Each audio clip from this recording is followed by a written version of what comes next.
വേനൽ കനത്തതോടെ കാട്ടുതീയും വർദ്ധിച്ചിരിക്കുകയാണ്. ഈ അവസരത്തിൽ എന്താണ് ഈ പ്രതിഭാസത്തിന് കാരണമെന്ന് നമ്മൾ അന്വേഷിക്കുന്നു. കാലാവസ്ഥാ നിരീക്ഷകനും മാധ്യമപ്രവർത്തകനുമായ കെ ജംഷാദ് സുപ്രഭാതം ഓൺലൈനൊപ്പം ചേരുന്നു. ഇപ്പോൾ അടിക്കടി കാട്ടുതീകൾ വർദ്ധിക്കുന്നുവെന്നുള്ള വാർത്തയാണ് ദൈനംദിനം നമ്മൾ കേട്ടുകൊണ്ടിരിക്കുന്നത്. ഈ ഒരു ചൂട് കൂടിയതാണോ ഈ ഒരു കാലാവസ്ഥയ്ക്ക് കാരണം ആക്കിയിട്ടുള്ളത്? യഥാർത്ഥത്തിൽ നമ്മുടെ നാട്ടിൽ ഈ വരണ്ട കാലാവസ്ഥ എന്നൊരു പ്രതിഭാസം നമുക്കങ്ങനെ ഫേസ് ചെയ്യാറില്ല. കാരണം മാർച്ച് ഏപ്രിൽ ലാസ്റ്റ് സമയങ്ങളിലൊക്കെ നമുക്കൊരാഴ്ചയൊക്കെ ചിലപ്പം വരണ്ട കാലാവസ്ഥ ഉണ്ടാവാറുണ്ട്. പക്ഷേ ഇത്തവണ പതിവിൽ നിന്ന് വ്യത്യസ്തമായി വരണ്ട കാലാവസ്ഥ എന്ന ഒരു സാഹചര്യം നമുക്ക് നേരത്തെ വന്നു.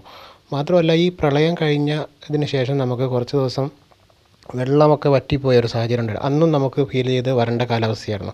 ഈ വരണ്ട കാലാവസ്ഥ എന്ന് പറഞ്ഞു കഴിഞ്ഞിട്ട് നമുക്ക് അന്തരീക്ഷത്തിൽ ആർദ്രത അഥവാ ഹ്യൂമിഡിറ്റി വളരെയധികം കുറയുന്ന ഒരു സാഹചര്യം ഉണ്ടാകുമ്പോഴാണ് വരണ്ട കാലാവസ്ഥ ഉണ്ടാകുന്നത്. സാധാരണ ഗൾഫ് മേഖലയിലെല്ലാം അനുഭവപ്പെടുന്ന ചൂടിൻ്റെ അതേ രീതിയിലുള്ള ചൂട് അത് നമുക്ക് അനുഭവപ്പെടുന്നു. പക്ഷേ ചൂട് അധികം അനുഭവപ്പെടുന്നുമില്ല. 38.2 ഡിഗ്രിയാണ് കഴിഞ്ഞ ദിവസം തിരുവനന്തപുരത്ത് ചൂട് രേഖപ്പെടുത്തിയത്. ഇത് നമ്മുടെ ഫെബ്രുവരിയിൽ രേഖപ്പെടുത്തുന്ന റെക്കോർഡ് ചൂടാണ്. പക്ഷേ മറ്റ് ജില്ലകളിലെല്ലാം തന്നെ ശരാശരി 35, 36, 37 ഡിഗ്രി വരെ ടെമ്പറേച്ചർ മാത്രമാണ് പോയത്. പക്ഷേ ഇതൊരു വലിയൊരു ചൂട് കാലം നമുക്ക് പറയാൻ പറ്റില്ല. പക്ഷേ നമുക്ക് ചൂട് അനുഭവപ്പെടുന്നതും ഈ തീപിടുത്തം പോലുള്ള ദുരന്തങ്ങൾ ഉണ്ടാവാനുള്ളൊരു കാരണവും ഈ ആർദ്രത കുറയുന്നതാണ്. അന്താരാഷ്ട്ര തലത്തിൽ തീപിടുത്തത്തിനെ കുറിച്ച് പ്രത്യേക ശാസ്ത്രശാഖ തന്നെ കാലാവസ്ഥാ രംഗത്തുണ്ട്. അത് നമ്മുടെ ഇന്ത്യയിൽ അല്ലെങ്കിൽ കേരളത്തിൽ നമുക്കത്ര പരിചയമില്ലെങ്കിൽ പോലും സാധാരണ ഏറ്റവും കൂടുതൽ തീപിടുത്തങ്ങൾ ഉണ്ടാകുന്ന അമേരിക്കയിലെ കാലിഫോർണിയ, അതുപോലെ ആസ്ട്രേലിയയിലെ കാടുകളിൽ, പിന്നെ അതുപോലെ യൂറോപ്പിലെ ചില മേഖലകളിലെല്ലാം, ഗ്രീസ്, ഈ മേഖലകളിലെല്ലാം തീപിടുത്തങ്ങൾ ഉണ്ടാകുന്നുണ്ട്. അവിടെ ഫയർ വെതർ എന്ന് പറഞ്ഞ ഒരു കാലാവസ്ഥ മുന്നറിയിപ്പ് സംവിധാനങ്ങൾ തന്നെ അവിടുത്തെ രാജ്യങ്ങളിലൊക്കെ ഉണ്ട്. അപ്പോൾ ഈ ഫയർ വെതറിന് കാരണമാകുന്ന 4 ഘടകങ്ങളാണ് ഉള്ളത്. പ്രധാനമായും 4 ഘടകങ്ങളാണുള്ളത്. ഈ 4 ഘടകങ്ങളും കഴിഞ്ഞ ദിവസങ്ങളിൽ കേരളത്തിൽ അനുകൂലമായി വന്നു എന്നുള്ളതാണ് നമുക്ക് ഈ തീപിടുത്തം ഉണ്ടാകും എന്നുള്ളതിൻ്റെ ഒരു കാരണം. ഇത് കേരളത്തിലെ ചില സ്വകാര്യ കാലാവസ്ഥ വെബ്സൈറ്റുകളൊക്കെ തന്നെ ഇത് കഴിഞ്ഞ ഒരു 3-4 ദിവസം മുമ്പ് മുന്നറിയിപ്പ് നൽകിയിരുന്നു. കേരളത്തിൽ തീപിടുത്തം ഉണ്ടാകും എന്നുള്ളത് മുന്നറിയിപ്പ് നൽകുകയും ചെയ്തിരുന്നു. കാരണം എന്താ വെച്ചാൽ 4 ഘടകങ്ങൾ. ഈ 4 ഘടകങ്ങൾ ഏതാണെന്ന് നമുക്ക് പരിശോധിക്കാം. ഒന്ന്, ഡ്രൈ വെതർ, അതായത് ഹ്യൂമിഡിറ്റി കുറഞ്ഞു നിൽക്കുന്ന അവസ്ഥ. അതായത് അന്തരീക്ഷത്തിൽ ജലാംശത്തിൻ്റെ കുറവ് വളരെയധികം കുറഞ്ഞ ഒരു സാഹചര്യം ഉണ്ടാകുക. അതാണ് വരണ്ട കാലാവസ്ഥ. ഈ വരണ്ട കാലാവസ്ഥ ഉണ്ടാകുന്ന സമയത്ത് ഈ കരിയിലകളും മറ്റുള്ള ഇതെല്ലാം വളരെ ഉണങ്ങിയിട്ട്, അതായത് ഇത് തീപിടുത്തത്തിന് അത്യാവശ്യമായി നിൽക്കുന്ന ഒരു സാധനം കത്തണമെങ്കിൽ അതൊരു മിനിമം ഒരു എനർജി വേണ്ടതുണ്ട്. അത് പൊട്ടൻഷ്യൽ എനർജി ആ മിനിമത്തിലേക്ക് എത്തണം. അതിലേക്ക് എത്തുന്ന രീതിയിൽ നിൽക്കുന്ന ഒരവസ്ഥയാണ് ഈ ഡ്രൈ വെതറിലുണ്ടാവുക. അപ്പം ഒരു ചെറിയൊരു തീപ്പൊരി ഉണ്ടായാൽ പോലും, അല്ലെങ്കിൽ ചെറിയൊരു ചൂട് കൂടുന്ന ഒരവസ്ഥ ഉണ്ടായാൽ പോലും താനേ തീ പിടിക്കുന്ന ഒരവസ്ഥയിലേക്ക് എത്തും. ഇത്തരം സാഹചര്യങ്ങളിൽ അതാണ് തീപിടുത്തത്തിനുള്ള ഒരു പ്രധാന കാരണം. രണ്ടാമത്തത് 4 കാരണങ്ങളാണ് പ്രധാനമായി പറഞ്ഞത്. അതിലൊരു കാരണം ഞാൻ ഈ പറഞ്ഞ ഡ്രൈ വെതർ. രണ്ടാമത്തത് കാറ്റാണ്. കാറ്റ്, സർഫസ് വിൻഡ് അഥവാ നമ്മുടെ നാട്ടിലുണ്ടാകുന്ന നമുക്ക് അനുഭവപ്പെടുന്ന ഈ കാറ്റുകൾ, ഈ കാറ്റിൻ്റെ ഗതികളനുസരിച്ച്, അതുപോലെ കാറ്റ് കൂടുന്ന സാഹചര്യം ഓക്സിജൻ്റെ അവൈലബിലിറ്റി കൂടും. ഓക്സിജൻ കൂടുന്ന സമയത്ത് കത്താൻ സഹായിക്കുന്ന ഒരു വാതകമാണ് ഓക്സിജൻ. അപ്പോൾ ഈ തീ പെട്ടെന്ന് പടർന്ന് പിടിക്കാനും മറ്റ് സ്ഥലങ്ങളിലേക്ക് എത്താനും ഒക്കെയുള്ള കാരണം ഉണ്ടാകും. ഈ കാടുകളിലൊക്കെ കാറ്റിൻ്റെ ഗതി ഉണ്ടാകുന്നതുകൊണ്ടാണ് തീപിടുത്തം നമുക്ക് നിയന്ത്രിക്കാൻ പറ്റാത്ത ഘടകം. പിന്നെ മൂന്നാമത് ഹ്യൂമിഡിറ്റിയിലെ കുറവ്. അത് ഞാൻ നേരത്തെ പറഞ്ഞു, ഹ്യൂമിഡിറ്റിയിലെ കുറവാണ് മൂന്നാമത്തെ കാരണം. പിന്നെയുള്ള ഒരു പ്രധാനപ്പെട്ട കാരണം എന്ന് പറഞ്ഞിട്ടുണ്ടെങ്കിൽ അറ്റ്മോസ്ഫിയറിക് ഇൻസ്റ്റബിലിറ്റി എന്ന് പറയും. അതായത് നമ്മുടെ അന്തരീക്ഷത്തിലുള്ള ചൂട് കൂടുന്ന സമയത്ത് അന്തരീക്ഷത്തിലുള്ള വായു നേരെ വെർട്ടിക്കൽ മോഷൻ അഥവാ കുത്തനെ മേലോട്ട് പോകുന്ന ഒരു സാഹചര്യം ഉണ്ടാകും. ഈ വെർട്ടിക്കൽ മോഷനിലേക്ക് വായു പോകുന്ന സമയത്ത് മറ്റു ഭാഗങ്ങളിലുള്ള വായുകൾ ആ ഒഴിഞ്ഞ ഭാഗത്തേക്ക് വരുന്നു. അതുകൊണ്ടാണ് നമ്മുടെ ചില പ്രദേശങ്ങളിൽ മാത്രം കേന്ദ്രീകരിച്ചിട്ട് ഉണ്ടാകുന്ന ഗസ്റ്റി വിൻഡ്, അതായത് ചില സ്ഥലങ്ങളിൽ മാത്രമേ കാറ്റടിക്കുകയുള്ളൂ. ഒരു 1-2 കിലോമീറ്റർ ദൂരത്ത് കാറ്റുണ്ടാവും, മറ്റുള്ള സ്ഥലത്തൊന്നും കാറ്റുണ്ടാവില്ല. അപ്പോൾ ഈ ഗസ്റ്റി വിൻഡുകൾ ഉണ്ടാകുന്നു. ഈ 4 കാരണങ്ങളാണ് തീപിടുത്തത്തിനുള്ള ഒരു പ്രധാനപ്പെട്ട കാരണം. ഈ 4 ഘടകങ്ങളും കഴിഞ്ഞ ദിവസങ്ങളിൽ നമ്മുടെ നിരീക്ഷണങ്ങളിലൊക്കെ കേരളത്തിൽ ഉണ്ടായിരുന്നു. അപ്പോൾ തീപിടുത്തത്തിൽ അട്ടിമറി ഉണ്ടോ എന്ന് ഉള്ള വാർത്തകളൊക്കെ നമുക്ക് ഇപ്പം ആളുകൾ പറഞ്ഞു. പക്ഷേ അട്ടിമറിക്കേക്കാൾ കൂടുതൽ അനുകൂല ഘടകങ്ങളെല്ലാം തന്നെ കേരളത്തിൽ ഉണ്ടായിരുന്നു എന്നുള്ളതാണ് നമുക്ക് മനസ്സിലാക്കാൻ പറ്റുന്നത്. കേരളത്തിൽ മാത്രമല്ല, തൊട്ട് അപ്പുറത്തുള്ള സംസ്ഥാനങ്ങളിലും ഇതേപോലെ തീപിടുത്തങ്ങൾ ഉണ്ടായിരുന്നു. താങ്കൾ പറഞ്ഞു ഇപ്പോൾ സ്വകാര്യ വെബ്സൈറ്റുകളൊക്കെ ഇത് സംബന്ധിച്ചുള്ള മുന്നറിയിപ്പുകൾ അല്ലെങ്കിൽ ഇത് സംബന്ധിച്ചുള്ള അറിയിപ്പുകൾ നേരത്തെ പ്രസിദ്ധീകരിച്ചു വരുന്നു. പക്ഷെ അങ്ങനെയൊക്കെയാണെങ്കിൽ ഇപ്പോൾ ബന്ദിപ്പൂർ തീപിടുത്തത്തിനെ തുടർന്ന് വന്നിട്ടുള്ളൊരു പരാതി, ഇത് തടയാനുള്ളൊരു ശ്രമവും ഉണ്ടായില്ല, അല്ലെങ്കിൽ ഇത് വരാതിരിക്കാനും ഇനി വന്നാൽ തന്നെയും അത് പെട്ടെന്ന് തന്നെ ബാധിക്കാത്ത രീതിയിൽ, ആളിപ്പടരാത്ത രീതിയിൽ നിയന്ത്രണ വിധേയമാക്കാൻ പറ്റുന്ന സംവിധാനങ്ങളെ ഏർപ്പെടുത്താൻ പറ്റിയില്ല എന്നാണ്. എന്തുകൊണ്ടാണ് ഇപ്പോൾ ഇത്തരത്തിലുള്ള മുന്നറിയിപ്പുകൾ നൽകുമ്പോഴും ഇത് സാധ്യമാകാതെ പോകുന്നത്? സാധാരണ സർക്കാർ മുന്നറിയിപ്പുകൾ എന്ന് പറഞ്ഞാൽ സ്വകാര്യ ഏജൻസികളുടെ മുന്നറിയിപ്പുകളൊന്നും സർക്കാർ മുഖവിലക്കെടുക്കുന്ന ഒരു സാഹചര്യം നമുക്ക് നിലവിലില്ല. സർക്കാരിന് തന്നെ സംവിധാനങ്ങളെല്ലാം ഉള്ളതുകൊണ്ട് ആ സംവിധാനങ്ങളിൽ മാത്രമാണ് നിലവിൽ എടുക്കുന്നുള്ളത്. അതിന് പ്രോട്ടോക്കോൾ പ്രശ്നങ്ങളെല്ലാം സർക്കാരിനുണ്ട്. പക്ഷേ ഇങ്ങനെ മുന്നറിയിപ്പ് കിട്ടിയാൽ പോലും അത് വലിയ വികസിത രാജ്യങ്ങളായിട്ടുള്ള അമേരിക്കയിലും യൂറോപ്പിലും അതുപോലെ ഇവിടെയൊക്കെ കാട്ടുതീ വന്നു കഴിഞ്ഞാൽ അതിനെ നിയന്ത്രിക്കുക വലിയൊരു പ്രയാസമാണ്. കാരണം അമേരിക്കയിലൊക്കെ അവരുടേതായ വലിയ സംവിധാനങ്ങളെല്ലാം ഉപയോഗിച്ചിട്ട് പോലും വന്നു കഴിഞ്ഞാൽ നിയന്ത്രിക്കൽ പ്രയാസമാണ്. കാരണം കാട്ടുതീയും അതിനനുസരിച്ച് കാറ്റും ഇത്തരം ഘടകങ്ങളൊക്കെ അനുകൂലമായ ഘടകങ്ങൾ ഉണ്ടായി കഴിഞ്ഞാൽ വരും. പക്ഷെ നമ്മൾ കാട്ടുതീയെ ചെറുക്കാൻ വേണ്ടിയിട്ട് ഫയർ ലൈൻ പോലുള്ള സംവിധാനങ്ങളൊക്കെ ഉണ്ടാക്കാറുണ്ടെങ്കിൽ പോലും അത് എത്രത്തോളം ഫലപ്രദമാണെന്നുള്ള കാര്യത്തിൽ ഇപ്പം തന്നെ ആളുകൾക്ക് സംശയമുണ്ട്. പക്ഷേ അത് ഉണ്ടാവാതെ നോക്കുക, അത്തരം സാഹചര്യങ്ങളെ പരമാവധി നിരുത്സാഹപ്പെടുത്തുക എന്നല്ലാതെ നമുക്ക് ഉണ്ടായിക്കഴിഞ്ഞാൽ അത് നിയന്ത്രിക്കുക എന്നുള്ളത് ഒരു വലിയൊരു ഭീഷണി തന്നെയാണ്. നിലവിലുള്ള നമ്മുടെ ഇന്ത്യയിലെ ഒരു സാഹചര്യം വെച്ച് നോക്കുമ്പോൾ തീർച്ചയായും ഇപ്പോൾ നേരത്തെ പറഞ്ഞ ബന്ദിപ്പൂർ, വയനാട് കാടുകളിലുണ്ടായിട്ടുള്ള ഈ ഒരു തീപിടുത്തത്തിൻ്റെ പിറകിൽ അട്ടിമറി സാധ്യതകൾ കൂടി പറയുന്നുണ്ട്. ഇത് മനുഷ്യൻ ഉണ്ടാക്കിയതാണ്, സിഗരറ്റ് വലിക്കുന്നത് കൊണ്ടോ അല്ലെങ്കിൽ മറ്റു രീതിയിലുള്ള തീപ്പൊരികൾ ഉണ്ടാക്കുന്നു എന്നുള്ളത്. അപ്പോൾ അതിൻ്റെ ഒരു പരിണിത ഫലം അത് എത്രത്തോളം മനുഷ്യർക്ക് മാത്രമല്ല, സസ്യങ്ങൾക്ക് മാത്രമല്ല, മൃഗങ്ങൾക്ക് പോലും അല്ലെങ്കിൽ ജീവികൾക്ക് പോലും വലിയ പ്രയാസങ്ങൾ സൃഷ്ടിക്കുന്നുണ്ട്. യഥാർത്ഥത്തിൽ ഇത് ഒരു ആവാസ വ്യവസ്ഥയെ എത്രത്തോളം ബാധിച്ചിരിക്കും? ബയോഡൈവേഴ്സിറ്റി അഥവാ ജൈവ വൈവിധ്യമായ ഒരു അവസ്ഥ നമ്മുടെ പ്രകൃതിക്ക് വളരെ അത്യാവശ്യമാണ്, പരിസ്ഥിതിക്ക് വളരെ അത്യാവശ്യമാണ്. പക്ഷേ ഈ അട്ടിമറി എന്ന് പറഞ്ഞു കഴിഞ്ഞാൽ അട്ടിമറി ബോധപൂർവമായ അട്ടിമറി ഉണ്ടാവാം. അതല്ലെങ്കിൽ നമുക്ക് നമ്മുടെ വിചാരിക്കാതെ നടക്കുന്ന ചില പ്രവർത്തനങ്ങൾ കൊണ്ട്, അതായത് സിഗരറ്റ് കുറ്റികൾ അലക്ഷ്യമായി വലിച്ചെറിയുക, അല്ലെങ്കിൽ കാട്ടിൽ തീ കൂട്ടുക, ഇത്തരം സാഹചര്യങ്ങളൊക്കെ തീപിടുത്തത്തിലേക്ക് വരും. അപ്പോൾ തീപിടുത്തം ഉണ്ടാകുമ്പോൾ നമ്മൾ എല്ലാവർക്കും ബോധവൽക്കരണം നടത്തേണ്ടത്, ഒരു തീപ്പൊരി പോലും നമ്മൾ പുറത്ത് വലിച്ചെറിയാൻ പറ്റില്ല. സാധാരണ സമയങ്ങളിൽ തീപ്പൊരി വലിച്ചെറിഞ്ഞു കഴിഞ്ഞാൽ അത് കാറ്റില്ലാത്തത് കൊണ്ട് ഒരു പക്ഷേ എന്ത് ചെയ്യും, അത് അങ്ങ് കെട്ടുപോകുന്ന ഒരു അവസ്ഥയാണ് ഉണ്ടാവുക. അതല്ല, ഈർപ്പം അന്തരീക്ഷത്തിൽ കൂടിയ സാഹചര്യത്തിലാണ് തീപ്പൊരിയോ അല്ലെങ്കിൽ സിഗരറ്റ് കുറ്റിയോ വലിച്ചെറിഞ്ഞാൽ അത് അധിക നേരം കത്തി നിൽക്കില്ല. പക്ഷേ ഇപ്പോഴത്തെ സാഹചര്യത്തിൽ കാറ്റ് വന്നു കഴിഞ്ഞാൽ തീപ്പൊരി അത് നമ്മുടെ ഒരു വിറക് ഊതി കത്തിക്കുന്നത് പോലുള്ളൊരു സാഹചര്യം ഉണ്ടാവും. ഉണങ്ങിയ ഇലകളാണ്, പെട്ടെന്ന് തീപിടിക്കും. അതുപോലെ നമ്മൾ പകലിലൊക്കെ തീ വിടുന്ന സാഹചര്യത്തിൽ നമ്മൾ കരുതും സാധാരണ തീ വിട്ട പ്രശ്നമില്ലല്ലോ എന്ന് വിചാരിക്കും. പക്ഷേ അതുപോലെയല്ല. ഈ ചൂട് കാലത്ത് ഉച്ച സമയങ്ങളിലെല്ലാം, ചൂടുള്ള സമയങ്ങളിൽ തീ ഇട്ട് കഴിഞ്ഞാൽ തീ പെട്ടെന്ന് വ്യാപിക്കുന്ന സാഹചര്യം. ഇത്തരം ആളുകളുടെ അറിവില്ലായ്മ കൊണ്ടുണ്ടാകുന്ന കാര്യങ്ങളാണ് ഒന്നാമത് തീ കടലാനുള്ള കാരണം. പിന്നെ തീപിടുത്തത്തിൽ ഏറ്റവും കൂടുതൽ ശ്രദ്ധിക്കേണ്ട ഒരു വിഷയം എന്ന് പറഞ്ഞാൽ, എവിടെ തീ ഉണ്ടായിക്കഴിഞ്ഞാലും അത് അപ്പോൾ തന്നെ ഒരു ബക്കറ്റ് വെള്ളം കൊണ്ട് അണയ്ക്കാൻ കഴിയുന്ന തീയാണ്.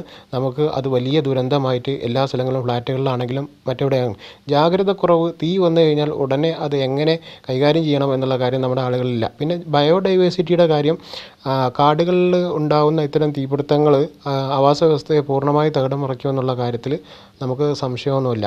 പക്ഷേ അത് നമ്മുടെ അതെങ്ങനെയാണ് മനുഷ്യരെ ബാധിക്കുന്നത്? ഈ ആവാസ വ്യവസ്ഥ തകരുമ്പോൾ എങ്ങനെയാണ് മനുഷ്യർക്ക് അത് ദോഷഫലം ചെയ്യുന്നത്? ആവാസ വ്യവസ്ഥയും മനുഷ്യരും തമ്മിൽ നേരിട്ടൊരു ബന്ധം നമുക്ക് പറയാൻ പറ്റില്ലെങ്കിലും ഇൻഡയറക്റ്റ് ആയിട്ട്, അതായത് പാസീവായിട്ട് നമുക്ക് മനുഷ്യരും ജീവികളും തമ്മിൽ ബന്ധങ്ങളുണ്ട്. അതായത് ഒരു ഉദാഹരണം ഞാൻ പറയാം. നിപ്പ എന്ന് പറഞ്ഞൊരു വൈറസ് നമ്മുടെ നാട്ടിൽ വന്നു.